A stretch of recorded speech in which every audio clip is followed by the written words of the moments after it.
Hello, my name is Daryl Garcia, and this is my webpage on closed reading. I really wanted my website to be very fun and simple. Not a lot to look at, but yet again, not too little to look at.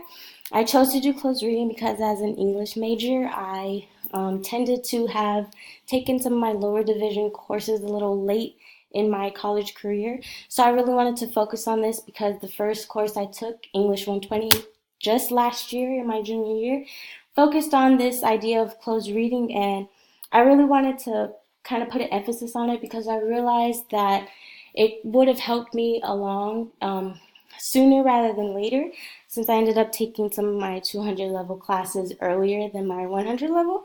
So I decided to make this about closed reading. As an English major, I chose to put books as my template. Popular helped me out with that, so it was very easy.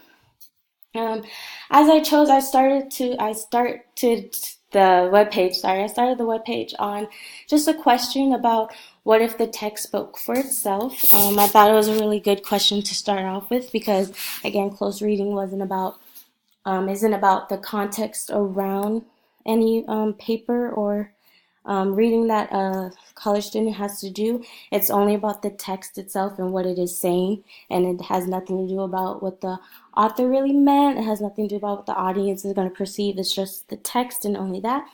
I wanted to bold great question because I thought it would be kind of funny for them to see kind of a funny side of the webpage, see that's not totally serious, but at the very end serious. I put in a nice picture of a man in his little glasses. I put read with eyes wide open. I also have glasses myself, so I thought it was very funny.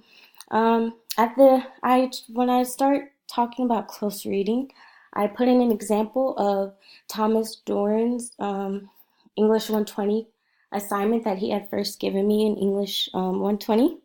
The assignment is kind of just giving the basis of what he thought close reading was himself. And as an English professor, I thought it was nice if the first year college students were able to see what an English professor would be asking of them.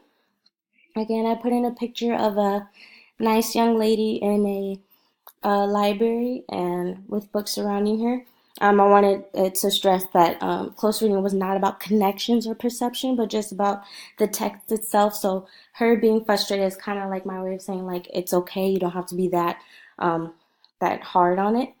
Analyzing a book, I put in the image of the books being with the magnifying glass. So that was a cute little play on words and how it was about the facts and details of the passage. Also, I put this little picture at the end because at the end of the day, if they're like too busy or just thought of the assignment last minute, like they can just scroll all the way down and they can have the 3 phases of closed reading, and it just does boom, boom, boom, 1, 2, 3, very generic, very straight to the point, and so they would get it all together.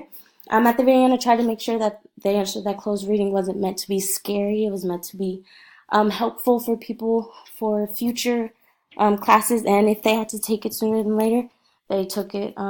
They would get to this webpage and understand that it would be a nice kind of opener to the subject of close reading. And there is my webpage. Thank you.